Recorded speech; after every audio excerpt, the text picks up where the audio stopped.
Is a very powerful and new way of being able to look at your data. While the ability to ask questions of your data has existed in Docxonomy since 2019, it's with new sort of heightened interest from Chat GPT and now Google Bard and all of these new technologies that are coming out to be able to interact with data that exists within your company in the same way.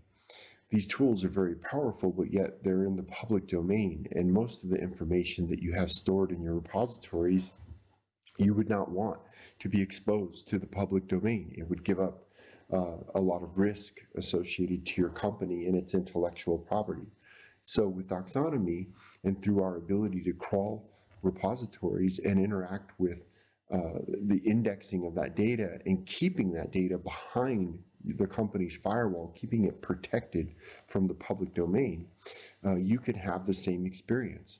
So this is a demo repository that has a series of different life science specific documents that are loaded up into it. While this isn't bound specifically to life science, the purpose of this demo is going to show that. So you have the new Docxonomy chat interface, which is an intelligent AI chat and allows you to interact with your data the same way. So I'm going to ask a simple question. I'm going to go ahead. I've got one here. I'm going to paste it in. What are the effects of Farxiga?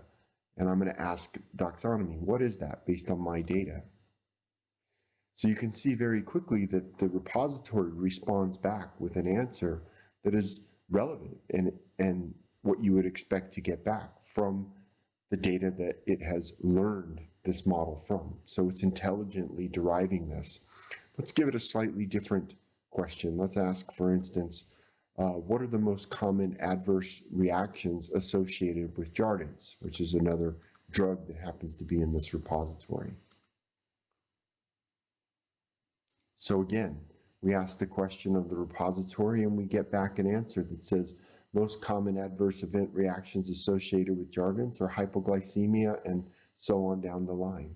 So as you can see, very simplistically, this interface, which is derived from a bunch of unstructured documents and files that exist in multiple different repositories on the back end, I can begin to interact with my data in a chat relationship very similar to what you're seeing in the public domain with tools like Chat GPT and Bard without ever exposing that data to the outside world.